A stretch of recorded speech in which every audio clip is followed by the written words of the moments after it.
이 시간에는 아침에 이어서 동일한 제목으로 죄의 종됨에서 해방된 성도라는 제목으로 말씀을 전가하겠습니다. 오전에 죄에서 해방되었다 라는 것을 몇 가지 말씀을 드렸습니다. 그것은 죄를 전혀 안 짓는 상태가 아니라는 것을 말씀했습니다. 이는 전도서 7장 20절의 말씀대로 죄를 범치 아니하는 의인은 세상에 아주 없다고 말씀했기 때문입니다.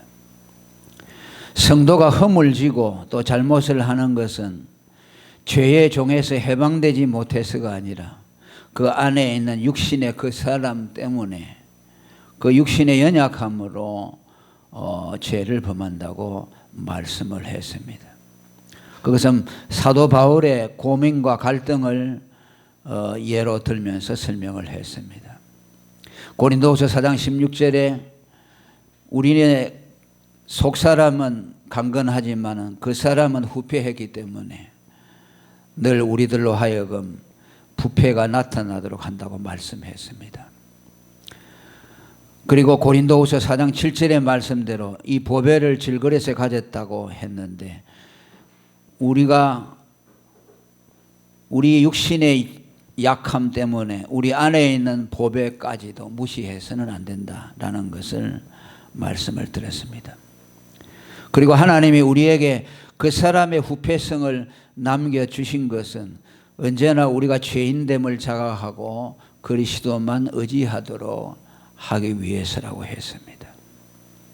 하나님은 우리가 완전하게 되기보다는 그리스도만을 의지하도록 하시는 것이 하나님이 더 기뻐하시는 뜻이라고 말씀을 드렸습니다. 그리고 그 말씀, 죄의 종에서 해방됐다는 말씀을 이해하도록 돕는 구절로 18절을 예로 들어서 말씀했습니다. 죄에게서 해방되어 의에게 종이 되었다는 말씀, 죄에서의 해방과 의의 종이라는 두 말씀을 서로 대비하면서 말씀을 드렸습니다. 무슨 뜻입니까? 우리가 의의 종이 된 것은 우리에게 의가 있어서가 아니라 우리가 그리스도를 믿는 믿음을 보시고 법적으로 의롭다고 인정해 주시고 우리를 의의 종으로 삼아 주신 것처럼 역시 우리는 죄가 있음에도 불구하고 하나님은 우리를 믿음을 보시고 죄의 종에서 해방되었다고 그렇게 말씀을 드렸습니다. 로마서 8장 2절의 말씀을 예로 들며 생명의 성령의 법이 죄와 사망의 법에서 우리를 해방했다고 말씀했습니다. 이것은 하나님이 선고한 것이기에 어떤 사람도 송사할 수 없고 하나님이 믿음으로 의롭다함을 받은 자들에게 그 선고는 어떤 것에 의해서도 무효화될 수 없다고 했습니다. 사단에 의해서도 또 우리들의 육신의 연약함에 의해서도 그 죄에서의 해방은 결코 다시 번복될 수 없다는 것을 말씀드렸습니다. 그리고 그 죄에서의 해방은 예수 그리스도의 죽음과 연합하는 것을 통해서 이루어진다고 했습니다. 6절의 말씀을 우리가 읽었습니다. 우리 옛사람이 예수와 함께 십자가에 못 박힌 것은 죄의 몸이 멸하여 다시는 우리가 죄에게 종노릇하지 아니하려 함이라고 했습니다. 나의 죽음에 예수 그리스도의 죽음을 덧입힘으로 내 죽음이 흠이 없는 완전한 죽음이 되어 하나님 앞에 제삭 사망을 바침으로써 우리는 율법으로부터 더 이상 요구받을 것이 없으므로 죄의 종됨에서 해방을 받았다고 말씀을 했습니다. 그래서 죄의 종됨에서 해방받는다는 말과 죄인을 만드는 율법에서 해방된다는 말은 같은 의미라고 말씀을 드렸습니다. 예수님은 우리를 대신해서 죽으심으로 우리가 그의 죽음과 연합함으로 율법의 성취가 이루어져서 우리는 더 이상 율법 아래 있지 아니하므로 죄인이 아니고 그 죄인됨에서 아들로 바꾸어졌다고 말씀했습니다. 갈라디아 4장 4절에 때가 참에 하나님이 그 아들을 보내서 여자에게서 나게 하시고 율법 아래 나게 하신 것은 율법 아래에 있는 자들을 속량하시고 우리로 아들의 명분을 얻게 하려 하심이라고 말씀을 드렸습니다. 자, 이어서 두 번째 시간으로 계속 그와 이어서 말씀을 드리려고 합니다. 6절에 보면 우리 옛사람이 예수와 함께 십자가에 못 박혀 죄의 몸이 멸하여짐으로 됐다고 한 그 말씀과 연장선상이죠. 7절에 이어지는 말씀입니다. 죽은 자가 죄에서 벗어나 의롭다 하심을 얻음으로써 우리가 죄의 종에서 해방을 받았다고 말씀합니다. 여기 죽은 자가 죄에서 벗어나 의롭다 하심을 받았다는 말은 두 가지 의미가 있습니다. 첫째는 예수님에게 해당되는 말씀입니다. 예수님이 우리를 대신해서 죽고 죄에서 벗어나 의롭다 하심을 받음으로 예수님의 그 공로를 우리에게 전가시켜 주심으로 되었다는 말씀이기도 합니다. 예수님은 죄가 없음에도 죄인처럼 자기의 목숨을 하나님께 지불하는 것을 통해서 죄에서 벗어나서 의롭다함을 받았습니다. 이것은 우리를 대신해서 죄인의 위치에서 예수님이 자기의 목숨을 버려서 죄에서 벗어나 주시고 또 의롭다함을 받았다는 뜻입니다. 곧 이것은 내가 그렇게 했다는 말씀이죠. 내가 예수님의 죽음으로 죄에서 벗어나서 죄에서 해방되어서 의롭다함을 받았다.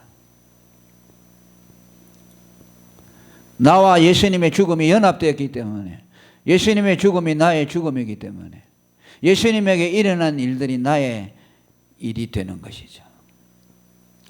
이걸 직접 또 내 자신을 대입한다면 내가 하나님 앞에 예수와 연합된 그 생명, 그 죽음을 하나님 앞에 죄값으로 내어주니 내가 죄에서 벗어났다. 내 죽음을 완전한 죽음으로 하나님이 받아주시고 죄에서 해방시켜 주시고 의롭다고 만들어 주었다. 그러니까 이렇게 말하나 저렇게 말하나 같은 말이죠. 죽은 자가 죄에서 벗어나 의롭다함을 받았다는 말은 예수님에게 해당되기도 하고 또 내가 거기다 직접 대입을 시켜도 내가 예수님과 나의 죽음이 예수님과 연합되기 때문에 내 목숨을 하나님 앞에 드리니 죄값으로 충족이 되어서 죄의 법 율법에서 해방되고 의롭다함을 얻었다. 그렇게 우리가 이해할 수가 있는 겁니다. 9절에 계속 말합니다. 예수님의 부활을 통해서 우리가 죄의 종됨에서 해방되었다는 것을 선언해 주고 있습니다. 이는 그리스도께서 죽은 자 가운데서 사셨음에 다시 죽지 아니하시고 사망이 다시 그를 주장하지 못할 줄을 알미로라. 예수님이 우리를 대신해서 죽으심으로 우리를 죄에서 해방해 주시고 그 다음에 다시 살아나는 것을 통해서 다시는 사망이 예수님을 주장하지 못하고 예수님의 죽음과 연합한 우리에게도 다시 사망이 주장하지 못하므로 우리를 죄와 사망에서 완전히 벗어나게 했다는 말씀입니다. 그리스도의 부활을 통해서 우리가 죄와 사망에서 완전히 해방되었다는 것을 선포해 주셨습니다. 로마서 4장 25절에 예수는 우리의 범죄함을 위하여 내어줌이 되고 또한 우리를 의롭다 하심을 위하여 다시 살아나셨다고 말씀합니다. 그리고 이 죄의 종에서의 해방은 나의 노력으로 내가 점진적으로 이룰 수 있는 일이 아니고 예수님의 단번에 죽음을 통해서 단번에 성취된다는 것을 말씀합니다. 어떤 사람들, 천주교 같은 사람, 천주교에서 가르치는 걸 보면요, 우리가 열심히 성화를 이루어서 죄에서 점차로 우리가 벗어나는 노력을 통해서 완전하게 될 때에 그때에 하나님이 우리를 보고 의롭다고 칭해 준다고 그렇게 그들은 주장을 합니다. 그러니까 성화가 칭의의 조건이 되는 거죠. 그게 칭의 유보자들이죠. 그러니까 내가 점차 성화를 이루어서 완전해지면 최종적으로 가서 하나님이 너가 어렵다라고 인정해 준다고 하는 거죠. 그런데 여기서 죄의 종에서 해방되고 우리를 어렵다 함을 받게 하는 것은 점진적으로 되는 것이 아니라 단번에 된다는 것이죠. 예수 그리스도의 죽음을 통해서 10절에 말씀하죠. 다 같이 읽어봅니다. 시작. 그의 죽으심은 죄에 대하여 단번에 죽으심이요 그의 살으심은 하나님에 대하여 살으심이라. 할렐루야. 이 말이 무슨 말입니까?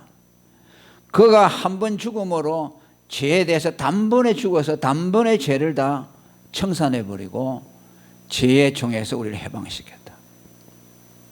또 그의 살으심은 하나님께 대하여 살으심이라. 예수님의 부활을 통해서 우리가 의의 종으로 살게 되었다 하는 것을 말씀합니다.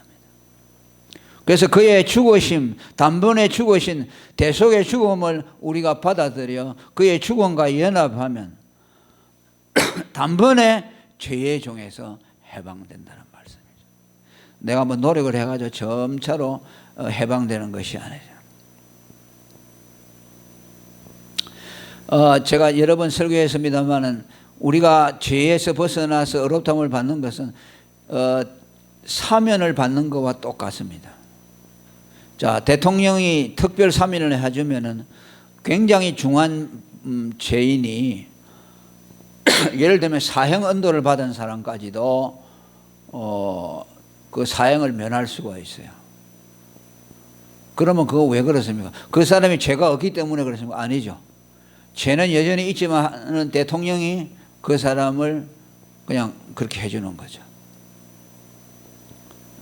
또 어떤 사람이 뭐 징역을 10년이 남았는데 사면해가지고서 그냥 석방시켜주는 거죠. 그럼 그 사람이 지은 죄가 없는 건 아니죠. 그대로 남아있죠. 남아있는데 그냥 대통령이 무죄시켜주는 거죠. 그러니까 우리가 어렵다함을 받는다는 건 그와 같아요. 우리가 하나님이 우리의 믿음을 보고 어렵다함을 받을 때 우리 죄가 없기 때문에 그런 것이 아니에요. 죄가 있음에도 불구하고 하나님이 우리 믿음을 보고 죄가 없다고 사면해 주는 거예요. 그러니까 그것이 단번에 가능한 것이죠. 만일 단번에 안 되고 우리의 어떤 주권자가 권한으로 하는 것이 아니고 내가 만일 죄의 종에서 해방받으려면 내가 노력을 해야 되겠죠. 내가 막 죄를 한 번도 안 짓고 완전하게 딱 만들어져야 죄에서 해방이 받을 수 있겠죠. 그러니까 죄에서 죄의 종에서 벗어난다는 말은 상태가 아니고 법적인 선언이에요. 그러니까 죄의 종에서 벗어나는 것은 상태, 무지한 상태를 생각하는 거죠. 무지한 상태가 아니고 일회적인 단번의 선언이에요. 법적으로. 여전히 우리 안에는 죄성이 있죠. 물론 우리가 죄를 안 지으려고 노력하고 죄와 싸우고 막 어떤 때는 죄를 이기지 못하니까 낙심하고 왜 나는 이렇게 죄를 범하는가라고 낙심해가지고 막 절망하는 때가 있죠. 뭐 그런 거 없는 사람이 어디 있습니까? 다 있죠. 그런다고 해서 그것이 뭐 우리들의 죄를 해결해 주지 못한다. 그런 것이 있음에도 불구하고 우리는 그리스도를 믿음으로 하나님이 그 믿음을 보시고 우리가 할 수 없고 우리가 노력을 하고 결심을 해도 도무지 안 되는 그것을 주님이 믿음을 통해서 단번에 선언해 주시는 거죠. 우리는 그것을 믿어야 되는 거죠. 그 선언을 믿고 법적인 하나님의 선포 앞에 우리는 아멘하고 거기에 굴복을 해야 합니다. 그래서 믿음을 순종이라고 하는 것은 주님이 예수 믿는 자를 어렵다고 해줄 때 거기에 굴복하는 것이에요. 굴복한다는 의미에서 순종이에요. 아니 믿는다고 내가 어렵다함을 받아 하고 안 받아들이는 거죠. 그건 불순종이죠. 그러니까 불순종은 행위에 대한 것이 아니에요. 순종이 무슨 행위고 불순종이 행위가 없다는 것이 아니고 하나님이 우리에게 주시는 그 은혜를 거부하느냐 받아들이느냐 그것을 순종과 불순종이라고 말씀하고 있어요. 믿느냐 안 믿느냐를 순종이냐 불순종이냐를 그렇게 표현을 하고 있어요. 그러면서 뭐라고 합니까? 11절에 결론적인 말씀합니다. 이제 예수님이 죽음으로 단번에 너희가 죄의 종에서 해방을 받았고 하나님을 향하여 산자가 되었고 의의 종이 되었으니 이제는 그것을 그렇게 간주하라고 말합니다. 그것이 너의 현실로 받아들이라고 말씀합니다. 자, 11절 읽어봅니다. 시작.